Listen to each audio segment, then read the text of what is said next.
Hello YouTube, this is episode 4 of our Let's Play and tutorial. Today we will be going over the Artisan profession. So if we start off over here, now I have been playing the game and I did miss a few video recordings, so it didn't quite work out exactly as I had planned. But when you start off the game, and I do recommend that you start off the game as a novice artisan, because we start off with a generic crafting tool and mineral survey tool and a chemical survey tool. So those are pretty important for just about every profession that does crafting. Even though artisans can only use the survey tools, it's quite handy. So, for example, a medic needs to be able to do crafting, and so they will need organics and inorganics, and that comes from Artisan. Well, a scout can provide a medic with small amounts of organic. However, it just doesn't compare in quantity to what an artisan can provide. So, this is the skill tree for the artisan profession. We have novice, we have 4 branches, each with 4 levels, and then we have the master box. When you start off the game, you will start off with a knife. You should have a pistol. Again, you'll have the generic crafting tool and the 2 survey tools. And you will have a mirage melon. I don't know if I have one on me. Okay, I do. So you can get a mirage melon, and you can see that this will provide you with a temporary buff for 2 minutes, and you get 52 health and 50 to mind. So that's pretty handy. I mean, it's not an incredible buff, but it'll help you out some. Oh, and to get this window right here, we use these arrows. There's also some arrows over here, and this is pretty pointless. I mean, if I really wanted to look at my character, I could just do this. But I get a picture over here too. It doesn't even show what you would look like if you were wearing something that you click on. So you see I have my shoes highlighted. I'm not wearing any shoes in the picture. I would actually have to equip them. So generally kind of pointless to have that. But over here, we can see that in this window we get the stats on whatever it is I happen to click on. If we click on this copper, you can see that it has condition, which is pretty pointless because that never actually degrades. Volume is 1 because it's taking up 1 item in my inventory. And you can see that I can have a total of 80 items in my inventory, not including a backpack if I have one equipped, which I do recommend that you do. And we went over in the last video how you can go about finding a backpack on the bazaar. The resource type is Vimanium, or Vimium, which is not really that important if you know the name. We have 1,673 units out of a potential of 100,000. I did this hand sampling, and I did this just for this video, so I didn't really go crazy grabbing the resources. We can see that it is a polysteel type of copper. That's not really necessary because I'm not aware of anything that requires specifically a polysteel copper. But there are other things, like you'll see for a medic will require Loki and wild wheat, and it'll tell you that here. And then we get into the actual statistics. So we have cold resistance, conductivity, decay resistance, heat resistance, malleability, overall quality, shock resistance, and unit toughness. Depending on whatever it is specifically that you are crafting, will determine whether or not this specific resource is good for for whatever item. So let's say we come over here. Let's look at the dagger. So on this dagger, the attack speed is 100% based on shock resistance. So if you had 1,000, that's not what I wanted. If you had 1,000 in shock resistance, then you would have the best possible knife for attack speed and maximum damage, minimum damage, wound chance. In fact, they all require shock resistance. So your best probable bet would be to find a type of steel that would be usually the highest resistance for shock resistance. And then over here we have the items that you could use to place in here. So let's see. This steel has a shock resistance of 601, so that's actually not that great. But if we hover over this, it says you need a specific type of steel and 4 units of ferrous metal, and of course steel is a ferrous metal. Then over here it uses 7 units of inert petrochemical. I don't even know if I have... Oh, that's pretty good. Shock resistance of 949. And not as good. But if... By the way, I went into my backpack here. So if you have a backpack equipped, you can just double click on the backpack and you can do whatever. And then if you want to go back up out of the backpack, you hit that little button there and voila.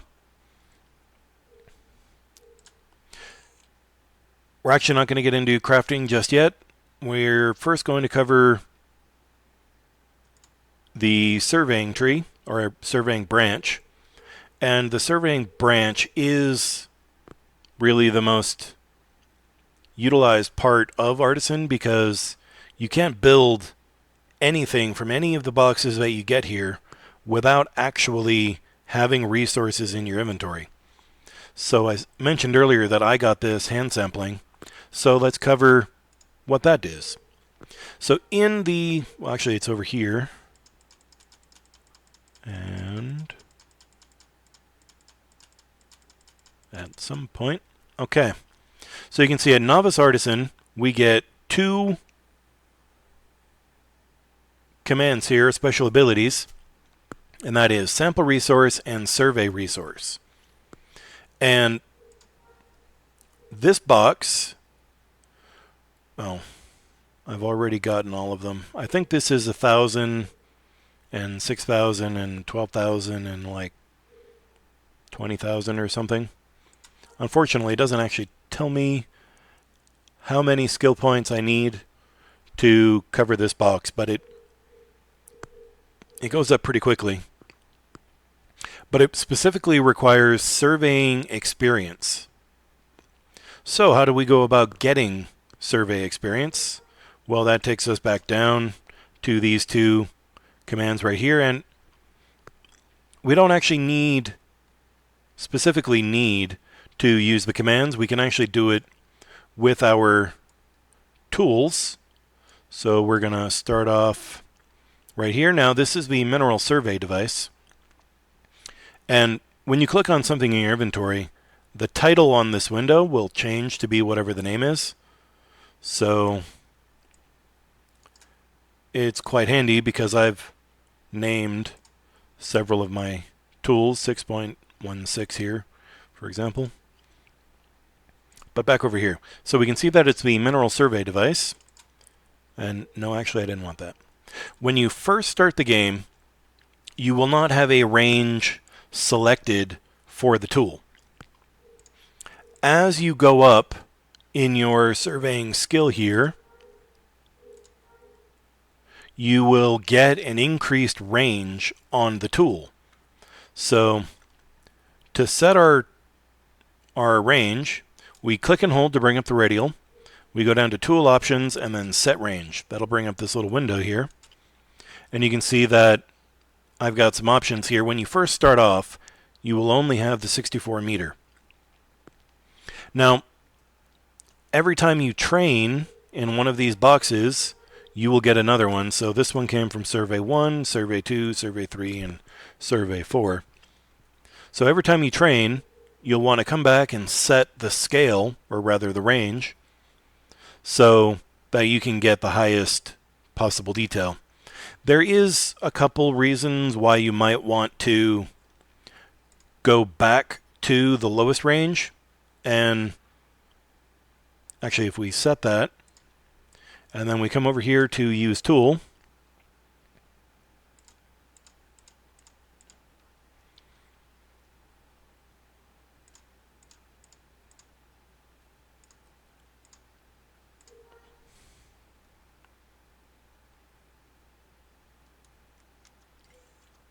and of course,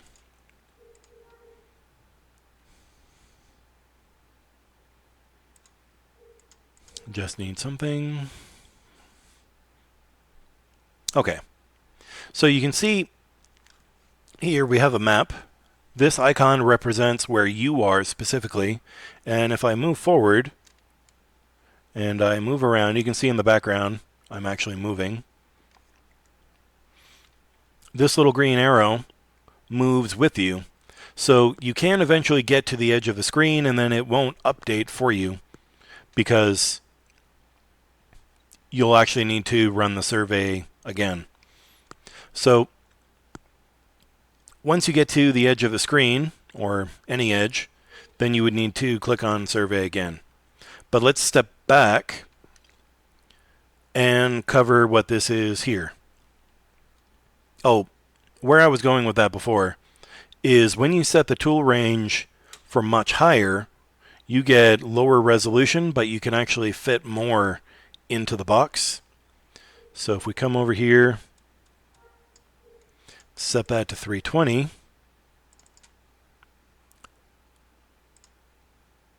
and I think it was this one. So you can see the numbers are closer together, but you actually get a little bit better resolution when you zoom in to the 64 rather than the 320, which is what I'm currently set to now. But let's set it back to 64.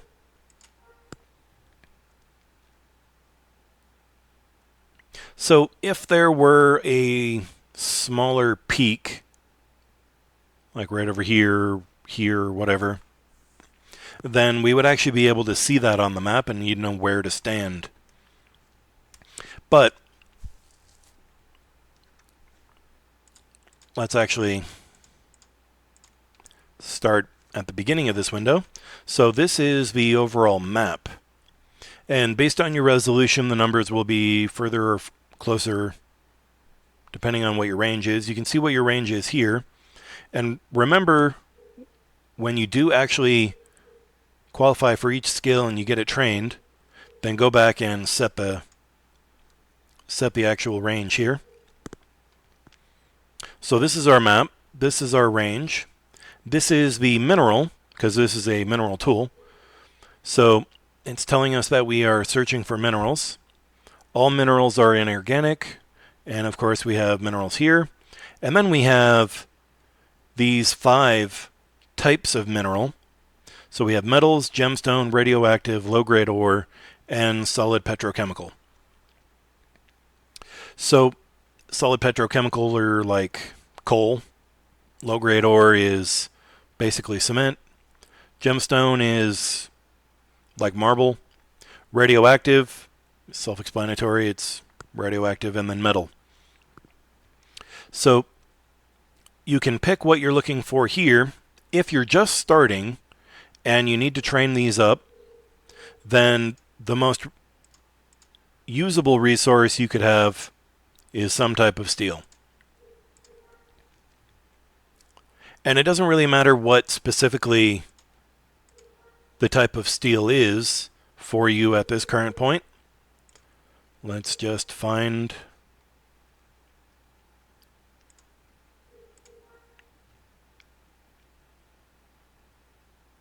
alright. So now, you can see that I clicked on the name and then survey. And what it has done for us is it has gone through, it's found the highest concentration, which is 25% over here, and then it has placed a waypoint, and you can see the waypoint, well, that's kind of hard to see, but is that glowing blue beam. So regardless of what altitude you are on the map at any given point, you should always be able to see where your waypoint is, as long as you are close enough in range. So then you simply run to where the waypoint is. We're there now. So now I can hit survey again. Okay, so it's found a new high percentage right over here with 32. And let's actually disable that. So now we need to run over here. So then we simply repeat the process. Oh, it's actually inside that building, isn't it?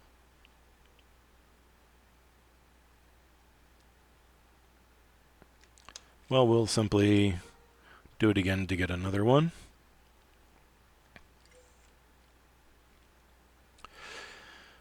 Okay, so right now we are actually sitting on a 39%. Now, at Novice Artisan, you can actually only harvest from 38% or greater. So if we were back here on this 33%, it would have failed so significantly that you wouldn't get anywhere. But 38% is actually the magic number. Now, when you're trying to gain experience points and you're not overly concerned with how much in units of the resource you're actually harvesting, then it doesn't matter whether or not you pick a higher percentage than 38. If you are trying to be concerned with how much in units you are actually harvesting, then you will understandably want to go to the highest percentage. And the way you determine that is over here in my skill mods, there is surveying at 100%. So we take our surveying number here and we multiply that by the percentage. So if we were at 50%, then I would get 50 of the units, and that roughly adds up to like 15 if I were exactly on a 50. So down here at Novice, I'm in the wrong window. Surveying is 20, so you would get 20 times 50%, so you would be getting 10% of the theoretical maximum, and you would only be getting 3 or 4 units at a time. So that's not really all that much. So if you do plan on using hand sampling, then you want to get up here as quick as possible. And even if your goal is to go into one of these professions here, I still recommend that you do the surveying before you really get into any of these boxes over here. And I actually got this box while I was leveling this branch up inadvertently, because I was doing artisan missions because I needed money to pay the trainer. So I got this box just on running artisan missions, and that wasn't so bad. I got this box just making better tools. And that was after I had gotten Survey 4. And then I used mineral tools for these two. And I got these 2 boxes with harvesters. Probably this box. You can see that this box has a little green line. That means I am at 100% or greater than the requirement. So it says I have to meet a minimum of 3,000 points of general crafting experience, and I have 4,463. Yeah, that's a 3. So I'm over the minimum, and that means I can now train that if I had money, which I do not. So this should be your first priority. And if you do run missions for Artisan to make money to pay for the training, you could probably get these boxes here without really any much effort. But let's get rid of that. Now you saw that I was sitting on a 38%, and that's really the minimum that you want to aim for. So now, every time I hit the survey, you can see my mind will go down some. And if I hit survey again and again,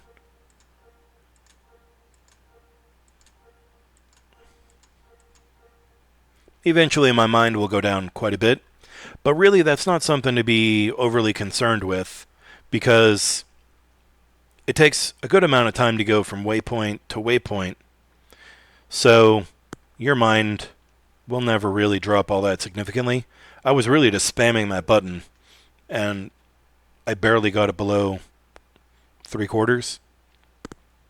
But this, hitting survey, doesn't actually give you any experience at all. So what you need to do is you need to actually get sample. So your character will take an E, and you'll see all of that explosion stuff coming up to the surface. That's the tool pulling the mineral out of the ground. And I don't know why, but for whatever reason, all of my windows get randomly smaller every time I use them. No idea why. Okay, so I'm up to 19 units here. So I got 9 the first time and 10 the first time. So that's not bad. In a couple hours I could have 500-600. I'm not going to sit here for that long and hand sample, but and I just got another 10. So that's pretty good. But when you're first starting off and you don't have any of the boxes, you could be getting 3 or 4 units at a time. This is the item that my survey tool is pulling out of the ground. You can see that it's this weird name here. Let's click over here. This number is actually the number of units that you have. And it updates real time. So when the next one happens, which should happen right now, there's another 10. So now I'm at 49. So this window updates automatically. And you can also see that the resource quantity over here, 49, is the number of units that I have. And this updates in real time. So one of the things that I like to do, well, I make toolbar number 6. Well, actually, so this is, get rid of that. This is the toolbar. When you start off the game, it will actually be smaller. It'll be that big. But if you hover around near the bottom, you'll see that your cursor will change, and you can click and drag it so that it'll get bigger. Then over here is kind of hard to read. There we go. We can see that there's the number 6. We start off on number 1, and I usually use number 1 for combat-related activities. Number 2 if I have a second combat. Number 3 if I have medic or creature handler or something to that effect. And I always use number 6 for Artisan, assuming I have Artisan at the time.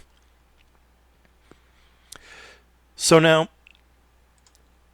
you might think the best way to go about doing this is to simply start getting a sample over here and then walk away. In fact, you basically have to do that, but the game pops up this little mini game kind of dealy. I'm surprised I haven't got it yet. Nope, haven't got it yet.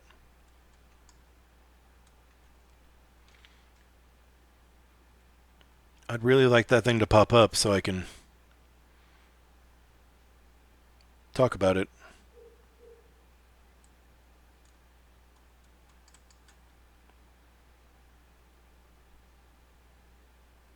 Okay, well, usually this thing pops up like every 3 seconds for me. It's usually inconvenient. However, when I want it, it won't come up. When this little window pops up, it'll give you some options. It'll say something along the lines of your survey tool is beeping and chattering, and it says that it found a resource pocket that is higher concentration. Do you want a new waypoint or ignore it? Your character will actually stop harvesting when you get that window. So if you use this button, you will eventually stop because that window will eventually pop up. And so you're going to need to use what's called a macro. Now, you might have watched other videos and you might have seen what macros are and how they work, but I don't know if you have, so I'm going to cover how to make a macro. So the first one you really want to have is a no log. Basically what that does is it prevents your character from going idle. If I were to just to sit here for 10 minutes, my character would go idle and then I would be logged out and brought back to the screen. If that happens, understandably I will stop sampling. So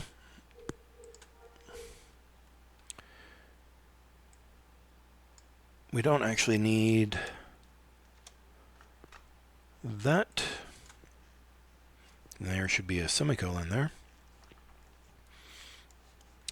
So what you need to do is you need to have a macro that will run recursively in the background that will do something that will prevent you from automatically logging out.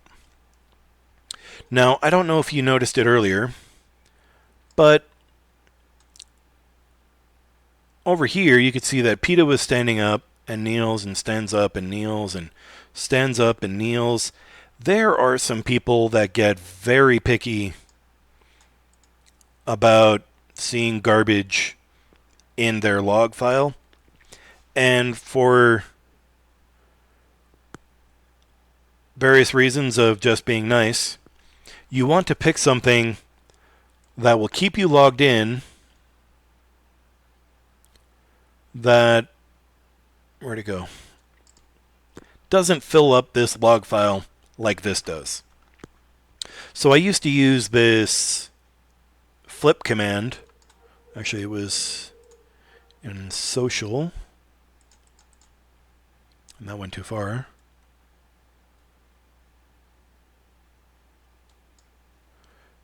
Yeah, the flip command. So you flip a coin, you flip a coin high overhead, you flip head over heels for whoever you're targeting.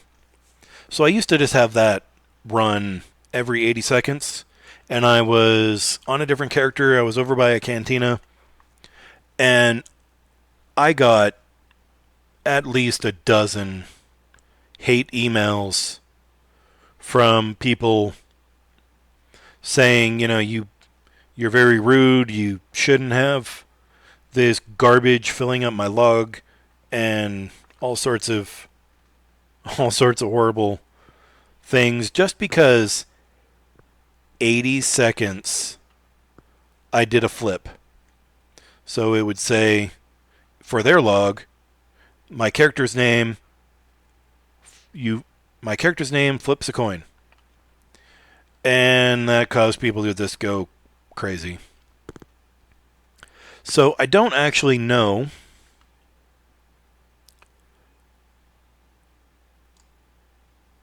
what this command does. I know it doesn't do anything, so it's quite beneficial. But if you just put /corpse with a semicolon, this is a macro, so every line in a macro has to end in a semicolon. And then you do /pause space 80, end in a semicolon. And then to make this recursive, meaning that it will run automatically. If any of you are programmers, you probably understand this, but just to make sure everybody does, when you do /macro space nolog, and this is called nolog, this macro will open up in a new thread this macro, and then this macro will die. So it will pause for 80 seconds, and then it will do the corpse thing again. Whatever the corpse thing means, nobody really knows, but it actually works. So you want to create a macro. You can call it whatever you like, as long as you put /macro with whatever is up here, followed by a semicolon. Boom. So now if we go back to macros, you'll have a macro called nolog, and then you just click that and drag it. Excuse me, I had a hiccup. Click that and drag it up here. And then once you click on that, it will literally do nothing, but it will prevent you from automatically logging out of the game. So, over here, my windows resize themselves, and it's super annoying. Also, every day I get rid of this auction tab, and it comes back the next time I log in. Okay, so we covered the nolog macro, and that's all good. But now, we're going to need a macro for surveying. So, let's actually demonstrate how the macro works. So we're going to stand up. Oh, yeah. If you are using a macro, then it's good to have a couple of dump commands. I already have one called dump, which does more than just dumps. So I created a new one called dump all, and for whatever reason this is not alphabetized. Okay, here's dump all. So we create a new one. Now a lot of people get really picky about what icon they use. You can see I kind of don't overly focus on that. But you give it a name, you click on an icon, and I should have mentioned that in the previous macro. And then down here, you put in whatever command. Macros are super useful for every profession. So it's good, regardless of what you are going to play and how you are going to play it, it's good to get familiar with macros. So over here, we can put in any kind of / command. And if we come back over here, and okay, let's say we click on this one. So / point blank with a big B, single with a big S, and 1. So if I wanted to do this in a macro, all I would have to do is put that / command into right here. So you can put in any number of these that you want. These macros can get very big, and they can do quite a bit. If you are a programmer, no, you cannot have variables. You cannot have a for loop. You cannot have a while loop. The only kind of loop you can have is a recursive loop where it calls itself. Just, put that out there. So I like to have one that says dump all and / dump with a semicolon. What dump does is dump stops every macro that you have running totally. So if I click over here, two paused command chains dumped. So I had probably clicked on no log twice, is more than likely what happened. So you want to make sure that you have your no log running, and it's good to have your dump all on this toolbar. You don't have to have it in this order, but I like to have my macros over here. And now we're going to need one for surveying. So you can see this macro is called surveying. So all I have to do, let's start on macro for starters. Would really be nice if this were alphabetized.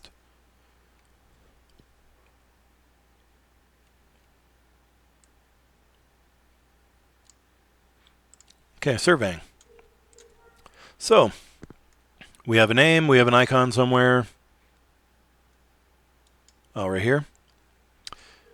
Which is not even appropriate for surveying, but again, the icon doesn't really matter as long as you know what the icon goes to. So now, if we come back over here, Novice Artisan, let's go down to the bottom. And let's see, so we can see that it says twice in the tool description that the command is / survey. So I've got survey with a semicolon. You always put in your semicolons. And then / pause space 12 semicolon. And then / macro space surveying with a semicolon. Surveying is, of course, the name. This number, the number 12, is specifically tuned to my character while I am on a speeder. That being a swoop. I personally, now you can do surveying while you're moving, and you can do it while you're mounted. So I actually have 3 mounts.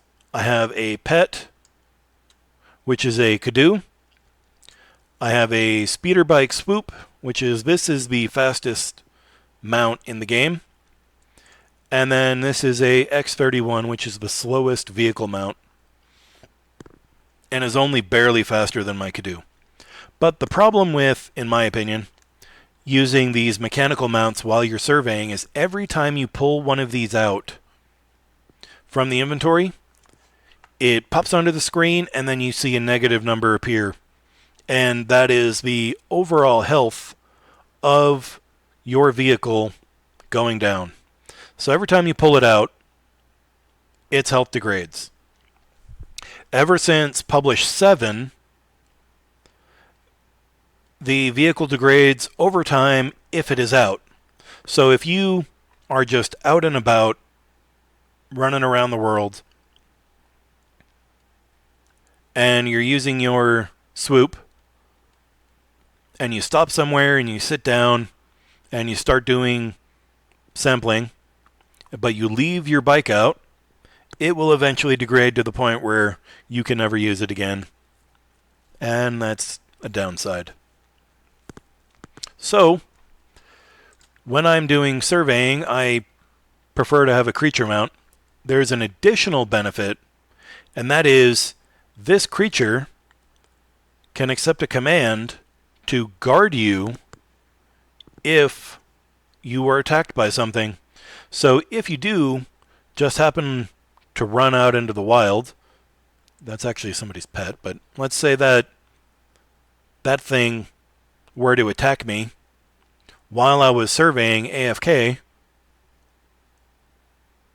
my Kadoo would attack it, and it would get into a fight with my pet, and I would not actually have to worry about, dying. Unless it's a really significant creature that's attacking my Cadou, in which case it would kill my Cadou and then kill me. But it's still beneficial anyway, in my opinion.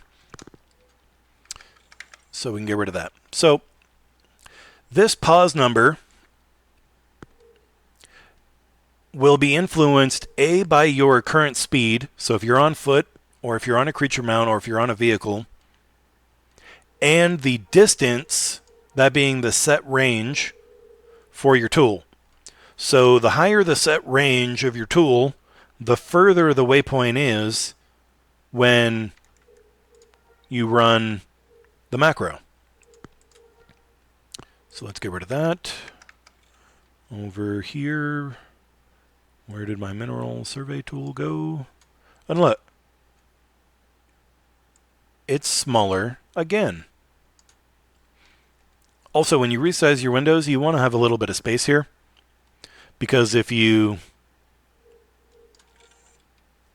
want to, say, click and drag some eggs, you can't drop it onto an inventory item, but if you have this little bit of a gap here, you can actually drop items from one inventory container to another. So it's a nice little tip. So right now, we have the tool range set for 64. Let's say we set it to 320. Let's do another. Now here's the waypoint.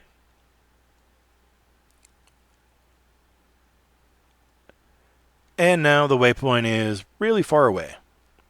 So you want to base the surveying time, the pause command, to how long it will take you to get to that waypoint when you're at the current waypoint. So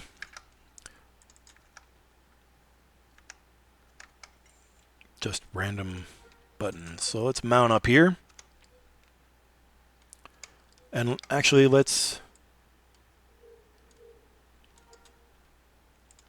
set that back down to 64. Okay, so boom. Let's wait for it to generate a new waypoint, and over there. And I think my pet has a broken leg or something. It's moving a lot slower. So you want to move to the waypoint, and then you should get the pause command so that just as you arrive at the waypoint, you shouldn't have to stop. So 12 is not quite correct for this, and all I would have to do is just change that number 12 to be more appropriate. So maybe 10 at this range. So all you have to do is just keep following until you get to a reasonably acceptable percentage.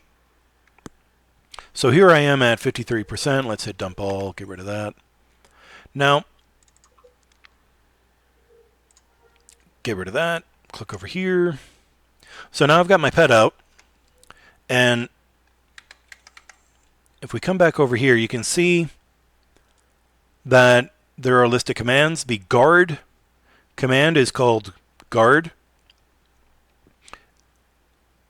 And then we're looking for group. Here's group. So I'm not a creature handler. I had to have somebody else train this pet. And so these aren't the commands that I would have chosen for, but this is really not a significantly combat-oriented pet. It's really just a mount. But it's still beneficial to have it guard you. So back over here, first we want to make it join our group. So you'll see the Cadou is going to be over here, and its name is Munchie. So all you have to do is type into Spatial the command, so group. Now you can see right over here, Munchie has joined my group. Now, I want it to guard me. And what that will do is if I am attacked, it will attack whatever is attacking me if it is not already in combat. So if I were to have something randomly spawn right by me, and that were to start attacking me, then this would attack that. So what you sort of want to do is to turn up your volume. So if for whatever reason you are randomly attacked by some random spawn, you'll have time to do something about it. And if you're a low-level character, that means getting on your mount and running away as fast as you can. Which, by the way, if you're on foot and you want to go at top speed, it's called /burst run. But if you're on a mount, a creature mount, you have to do a /gallop. Just another little tip. So now, we've used our survey macro to give us the location of a waypoint and it to locate its currently highest percentage. Now we actually want to start sampling. So I have a macro here called AFK sample. So let's come back over here, macro, and AFK sample. Okay, so you need to be kneeling in order for you to sample. So there are people that will do a kneel, wait a couple seconds, then do a sit, and cycle through that. Or, they may put a sit right here before the pause.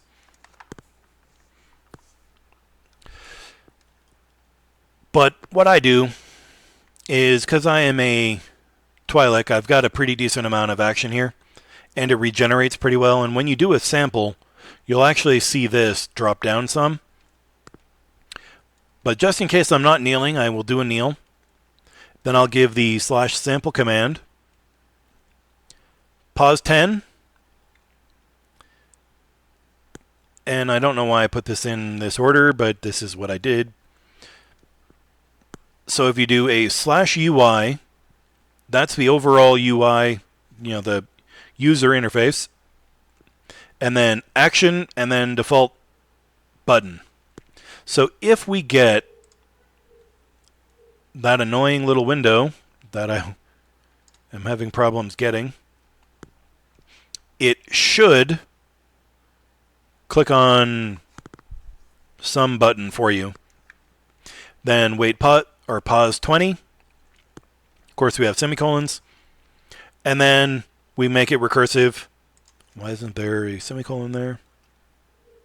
Ah! Look at that, the window came. Okay, so as you work, your survey device beeps and chatters. You look down to find that it has discovered a nearby node of concentrated resources.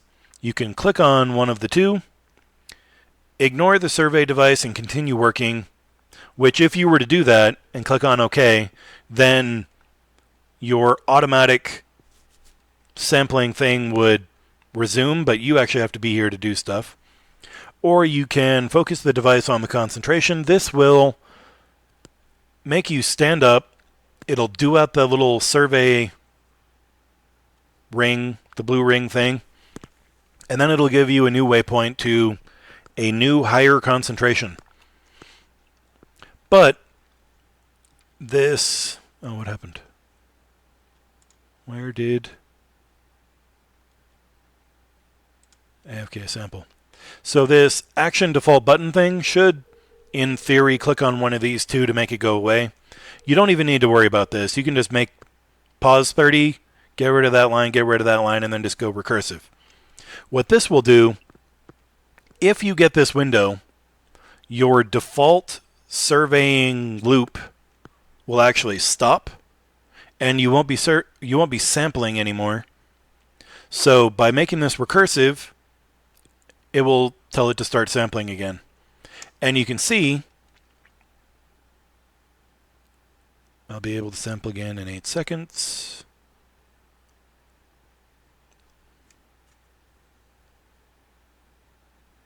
Now I'm sampling again, even though this window is still up. So you can get around this little mini game, if you will, that the Sony devs put in to make sure people weren't AFK grinding with just this simple little macro. So that's kind of beneficial. And then you sit here. Oh, yeah, so let's close that. Let's close that. Now you see over here, I don't know if I've gone over this before in a previous video. You can actually have, this can be resized to show you 1 or 5. So you just click and drag it, and you can end up with 5 different items that you are tracking as part of your personal template. So I can't click on surveying because I've already gotten them all. But you can see that Domestic Arts 3 is actually green, and it requires 3,000 points. I have 4,000 points. Carbines requires 5,000 points, and I have 1982. And every time you sample, this number, if this were surveying, of course, this number, you currently have number, would go up every single time.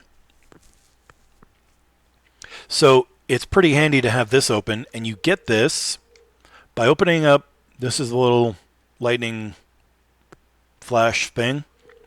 You click on my character, and then right over here is a little button for Show Experience Monitor. And then you just set this for whatever it is that you want to focus on as part of your template. So you sit here until this turns green. Then you run back over to your trainer and you pay the trainer, or maybe if you can find somebody who will train you, which is pretty handy if you're on during peak hours. Most people will train you for free, if not, a small amount, because they are actually benefiting from training you. So you run back over to your Artisan trainer and you do the train. You really want to be as close to the Artisan trainer as you can be, because 1, it's typically safer, and 2, you don't have to spend as much time commuting back and forth. Also, right now I'm in distance of a city, so I can't place a camp. But if, as I've suggested, you pick up Scout in addition to Artisan, you can drop a camp. Now, if you find a good spot and then you drop a camp wherever it is that you're standing, assuming that it'll let you, and we're going to be going over Scout in a later video, maybe the next video, or maybe the next video will be Medic. I'm not really sure. But in a few videos, we'll have a Scout video. If you have Scout, you can drop a camp, and I don't think... No, I don't have any pre-made in my inventory, but it's a little tent-looking thing, and that creates a camp. And the camp actually projects a protection zone. So if you have random hostile creatures in the area, they are significantly less likely to attack you if you are in a camp and you are out somewhere you probably shouldn't be sampling while you're probably AFK.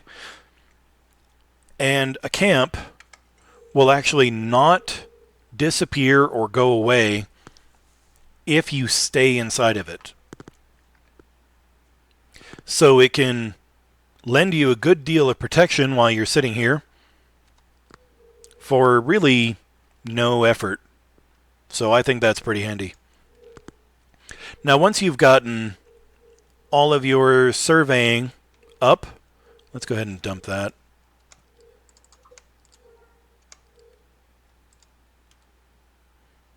And start running. So once you get all of your surveying in, and you might have to do some missions which may, accidentally give you one of these boxes. Once you get all of your surveying in, you will want to focus on the engineering, even if your goal is to be a chef or tailor. Chef, by the way, makes a lot of money.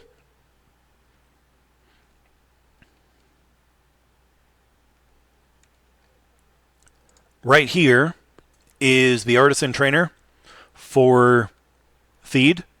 I started off in Theed, if you remember back to the second video. And this large building is actually the spaceport. So if you start over there and you didn't, for whatever reason, start off as an artisan, you can run over here real quick, talk to this guy, tell him you want to learn Novice Artisan, and poof. The downside is that you do not start off with your survey tools. Only Artisan starts off with survey tools, and not all professions start off with a crafting tool. So that's something to be aware of when you're first creating your new character. So once you get this up, then you'll want to start focusing on the engineering.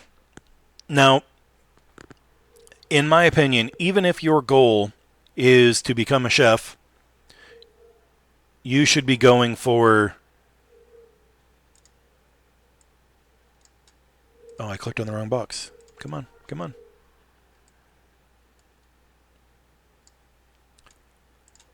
Deed for personal, whatever not. So it doesn't really matter which deed you decide to pick.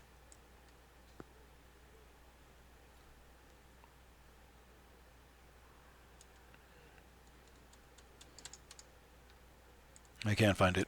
Oh, was it in 3?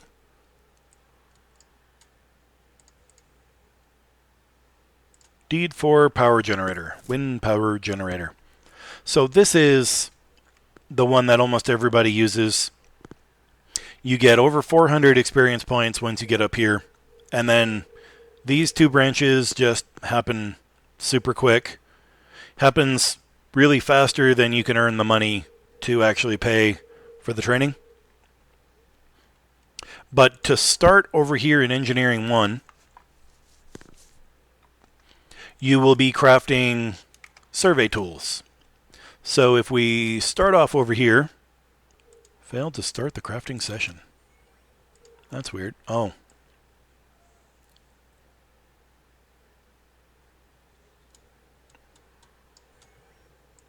I mounted. Yep, that was the problem. You cannot mount while you're mounted. Actually, yeah, you can't mount while you're mounted, but that's not really what I meant to say. What I meant to say was you cannot craft while you're mounted. Okay, so this is a generic crafting tool. Let's step back. This is a generic crafting tool, the kind that you will start off with. The tool effectiveness of the generic crafting tool that you start off with is -14 flat. Generally speaking, the higher the number, the better.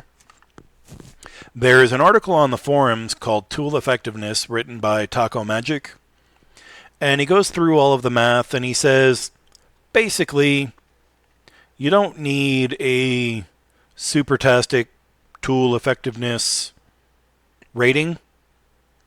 As long as you're really at 0 or above, there's really nothing to be overly concerned with. I kind of disagree with him there, because the way the math works out, when you craft something The tool effectiveness does play a part in how well the outcome is. Not a super big part, like he says in the article, but it does play a part. And when you are just starting off as an artisan, you really do want to have this as the highest number as you can manage. But you start off with negative 14. Now you're an artisan, you can build new tools, or you could just buy them off of the bazaar. I gotta say, I'm not really a fan of artisans buying stuff, because the whole point of an artisan is to make stuff and sell it, or use it. So I don't recommend option 2. Let's investigate option 1. So, oh, by the way, this tool is organized so that whichever one is highlighted, you will have all of these options. So here we have armor. You get armor in the engineering tree. You can see there is bone armor. And this armor is not only a waste, it is completely pointless.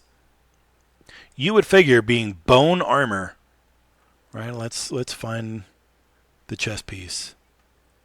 I can't make the chest piece with a generic tool. Can I make the helmet? Yeah, here we go. So you would figure, looking at this,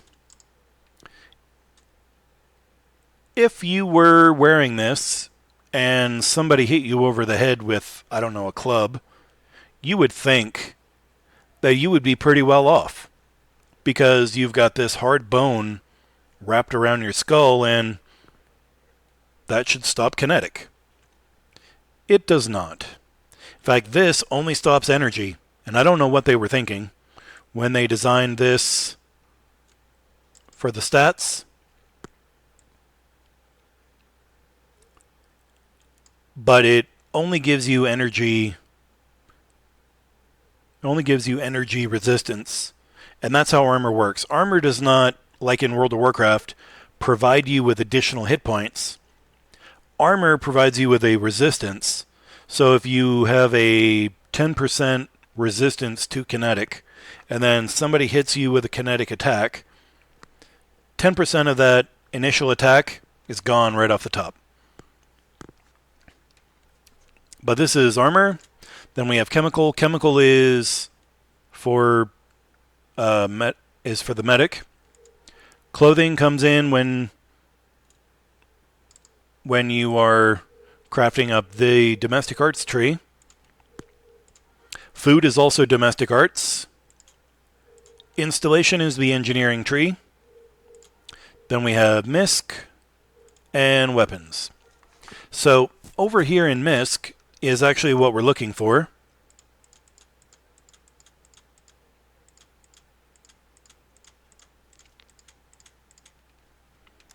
So, survey tool. All of these survey tools, which you will eventually need one of each of these, so it doesn't hurt to make one. But pretty much everybody just goes with the mineral, because that's what you start with. All of these require the same amount of resources, and they give the same amount of experience. So it doesn't really matter which one you make.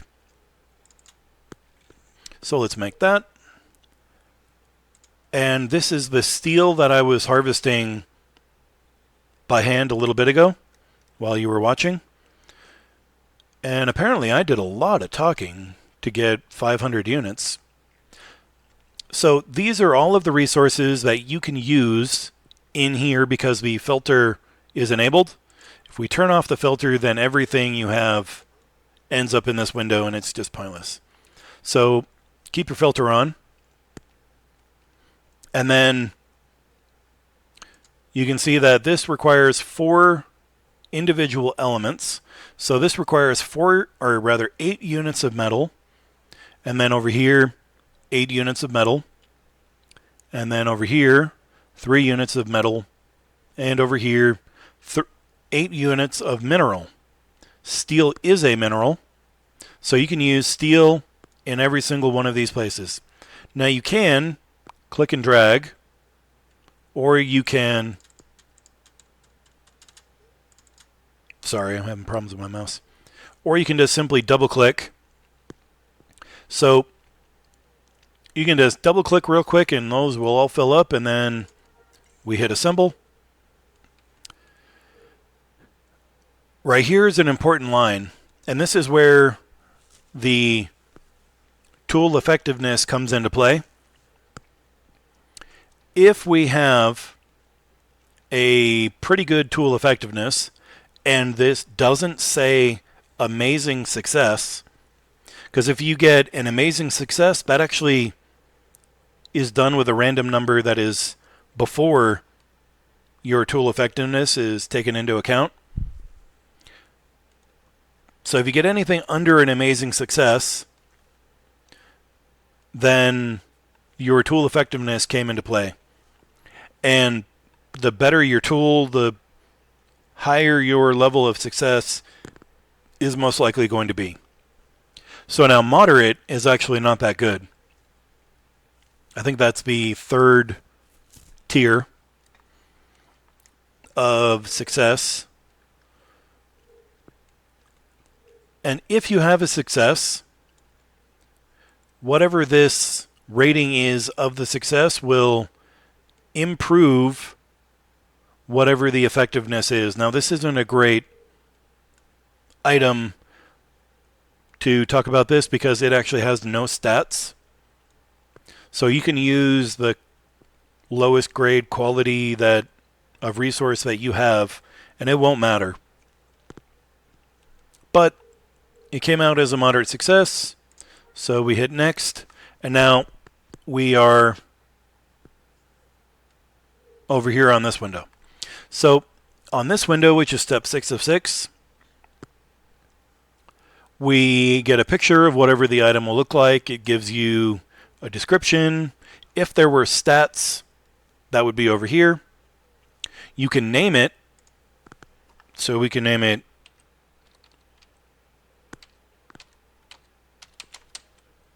that garbage right there. We have a button that says practice mode, which by default is not enabled. And then we have create object. If I click on this button, while this is not checked, then this window will close, and then you will see this tool will end up with a number over here, and that number will decrease until the number disappears. When the number disappears, you will have one of these floating in your inventory, and your inventory will get pretty full pretty quick. So, and you'll also get like 25 XP. Yeah, well, let's do it. Okay, so it says 22. You can also see the quantity number is this number, and it's actually a timer number, not quantity. So 12 seconds. Now, if we watch down over here, when the quantity goes away and the thing says ready, I received 55 points of general crafting experience. Please wait while it produces your prototype, and it created a prototype. Come down here, and here is my new Google mineral survey device. I don't actually want this, so I'm going to get rid of it. So it created an item, and it put it in my inventory. If that were something like these exoprotein wafers, which is made by an artisan, then it might be something that you actually want. So picking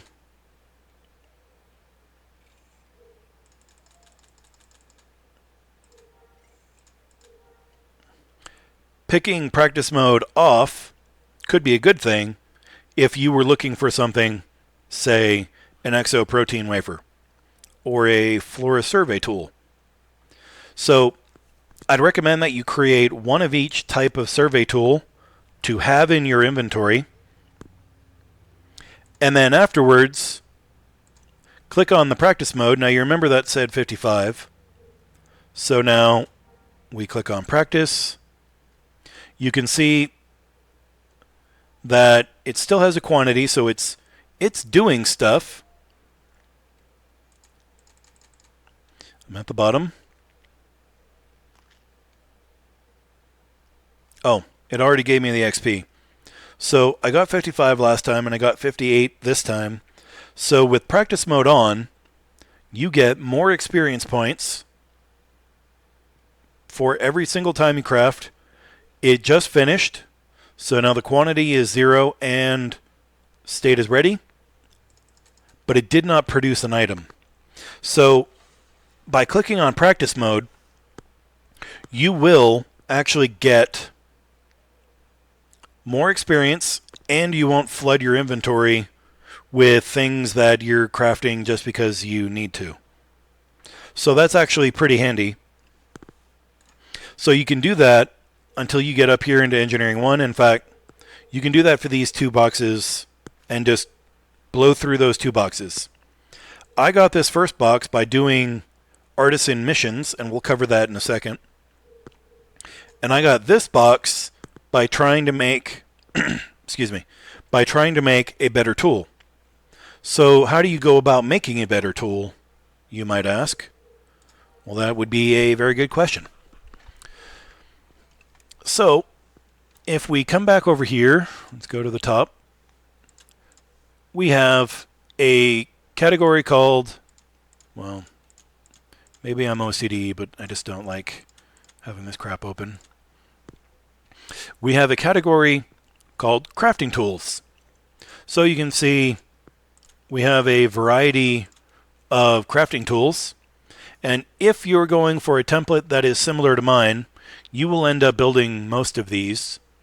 But the only one you really need to focus on in the beginning is a weapon, droid, and general item crafting tool. So we go through next. Now, on this one, you actually want to focus on the stats. So if I click on this, you can see that there's a little bar here. And the closer the bar is to the top, i.e. the least amount of black, the better. And so if it's below like this point, it'll be yellow, and if it's below this point, it'll be red. And you can even have a scenario where it's all black. If you select a resource that doesn't have the named statistic on it, then the whole bar will be black. And that's sometimes more beneficial than using one with a mediocre statistic. Not sure if I worded that well. But you can see that the statistic that this cares about is called conductivity. So if we come back over here to copper, which I got just for this video, I sampled it not too long. The conductivity is right here, 933. So 933 is really good. And more importantly, because we're going to be experimenting, you also want malleability, which is also important. So what do we need over here? Fiberplast. So you fill this up, you click assemble. I'm not going to because I already have some.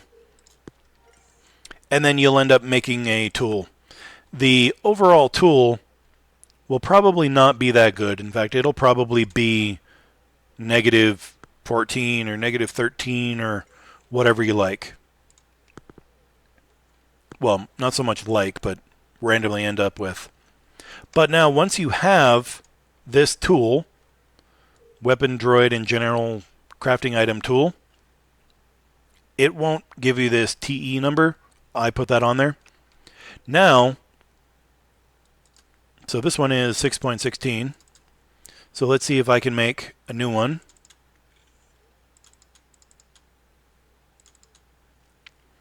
Okay. some pretty good stats on it, was a great success. So a great success is actually just below an amazing success. And what that means is the tool effectiveness is actually better than it would have been if it was just a moderate success. If it had been a moderate success, the tool effectiveness would have been -12 or something along those lines. So, in my opinion, especially at closer to novice than closer to master, the better your tool efficiency number is, the better quality item you can make. But the tool effectiveness only carries you to this point. So experimental effectiveness, 27%, that's really good. But now, tool effectiveness is no longer even a consideration. Oh, by the way, I probably should have mentioned it. I ran over here to the Weapon Droid and General Item Public Crafting Station. You always match the tool that you're using to the type of crafting station. Now I'm going to get into further detail a little bit after we're done making this, as far as what public and private crafting stations are and what their own tool effectiveness is and all of that. But let's carry on. So the tool effectiveness... Okay, I got sidetracked. The reason why I ran over here is you have to be in proximity of a crafting station that is of similar type to the tool that you are using, so that you will get this window to pop up. If I were to do the same exact thing, this window would not pop up, and then it would just finish just like before when I was using the generic tool. But because I'm in proximity of a crafting station, I get this window. Now, this create a prototype item is the same window that you saw before, but we now have the option to experiment or create a manufacturing schematic. I'm not going to go into this one in great detail. I might cover it again when I've mastered Artisan, which when I master Artisan, I'm going to make another video, and I'm going to show you everything that a master artisan can build, what it's useful for, how to use it, and stuff like that. But what this does is it creates an item in your data section of your data pad, and then you can take that, put it into a factory, and the factory will automatically craft things for you. However, you will not get any experience points by using a factory to craft things for you. But it gives you the ability to craft things without you having to craft them, assuming you don't need the experience points. The experiment button right here gives you the ability to improve the item that you just created. So you can see my tool effectiveness right now is -6.89. -6.89. I've got these green bars, and then I've got these purple bars, and, you know, what's all this about? Well, these are my experimentation points, and then these are what I have, and then these points can be allocated to use the experimentation points to try to improve the statistics of whatever it is that I'm building. So in this case, experimental effectiveness improves or not the tool effectiveness. So I could click all the way to the end, use all of my points, or I could click on one of them and use only 1 point. So the closer you are to novice, you really only want to focus on using 1 point at a time. And that's because you actually take a penalty for using more than 1 point. There is a reason why you might want to use more than 1 point. That's if you get super lucky and you get an amazing success. So if you were to click on all of these, click on the run experiment, you got an amazing success, then the minor penalty that you would incur by using more than 1 point would be dramatically offset by the fact that you got an amazing success. But you're not exactly super likely to get an amazing success. So I recommend using 1 point at a time. And if you go to the tool effectiveness article in the forums, you'll see what I mean when he breaks out all the math if you're interested in learning all of the math. But the way it works out, you are quite a bit better at using just one skill or one experimentation point at a time. Now, the way this works is you get a random roll, and it determines what level of success you had. And then this tool effectiveness will be increased based on the malleability of the resource that you used. So if we come back over here to the copper, you can see my malleability is 952. That is pretty good. So I should get a great success, and it went up by over 2 points. So I can do it again. Great success. Negative 2.69. Oh, great. So now I'm down to negative 4.79, and that just happens. I mean, great success. Great success. Amazing success. When you get an amazing success, you'll notice that as I was running the experiment, I got a great success, and this box became yellow. When I got the amazing success, I had clicked on this box, but it didn't turn yellow. So an additional benefit from amazing success, aside from the point that it gives you the biggest boost, is it doesn't consume one of these boxes. So if you had 12 or whatever the highest amount of points, experimentation points you can have, I think 12 is the number.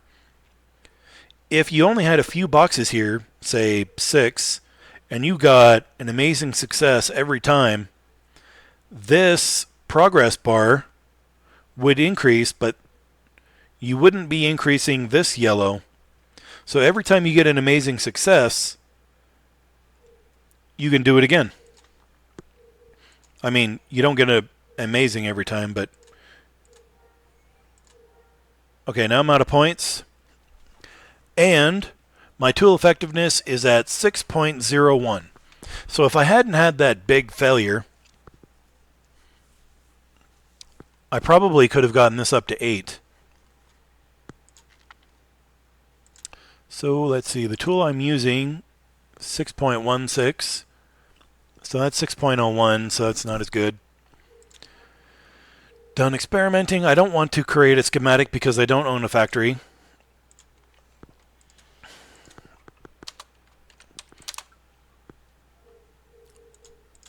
I don't know why that happened. Okay, so you do want to label your tools so that you can click on them and just see what your stat is. And the better tool you have, unless you have a failure in experimentation, you will produce a slightly better tool. You will eventually come to the point for your level of progress in the branch where you will basically hit a level cap. Right? You can't make a better tool until you go to the next box. But it's not what I wanted. That's what I wanted. But you want to go through this as many times as you can to produce the best tool you can. So you should make, they call this the WDG tool, just so you know. So your WDG tool should have the highest tool efficiency that or effectiveness that you can make. And keep making a whole bunch of them. Don't do it in practice mode. And then find the one that gives you the best number and sell the other ones on the bazaar. Now, when you're selling something that has a negative tool efficiency, excuse me, when you're selling something that has a negative tool efficiency, you're not going to be selling to the highest end player. So you're going to want to pick an amount of money, usually between $100 and $300, to sell your tool with.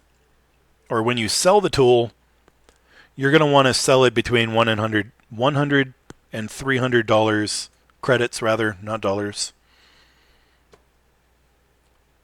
Because even though a good tool will sell for a tool effectiveness of 15 will sell for $500, you don't want to sell your tool for $500, even though you're undercutting somebody who's better than you. You're undercutting them because you suck. Hopefully I got that through. Apparently my talking ability is not great right now. Hope that will improve before the next video comes out. But anyway, you want to make a bunch of them. Use the best tool to try to make your next tool until you find your plateau point. Then find your best tool, sell the rest, hit create, and then this gives you a timer, and eventually you'll end up with another one in your pocket. So now, you want to create all of the sampling tools. You want to create the best WDG tool that you can manage. And then, if you're going to be playing Artisan in addition to a combat profession, such as Brawler or Marksman, then you're going to want to pick up some of the domestic arts.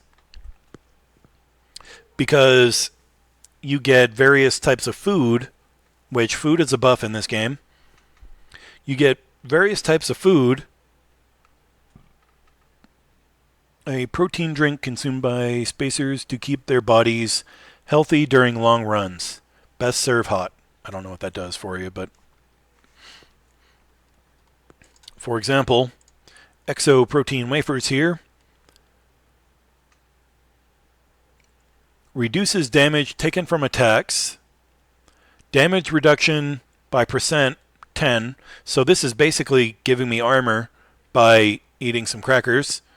And it is good for 12 attacks. Really, that means hits. So I get hit 12 times, and then my buff wears off. So 10% is not that great. I don't think I had good resources when I made that. But still, 10% off doesn't hurt. So you'll really want to pick up probably up to Domestic Arts 2 if you're going to be playing your Artisan out in the game. If your goal is to master Artisan completely before you really get on with trying out other professions, then you don't really need to worry about domestic arts. Run up the engineering tree, get to engineering 3, and then start making wind power generators. Just grind them out with your generic crafting tool, and same thing goes for your mineral survey tools. Just grind them all out, and then you will level up. The problem, of course, is to train these boxes, you need money.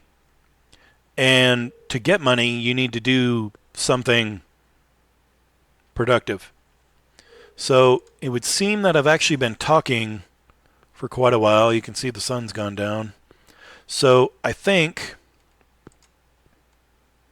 I'm going to save the grinding macros and the taking missions from the Artisan mission terminal for another video.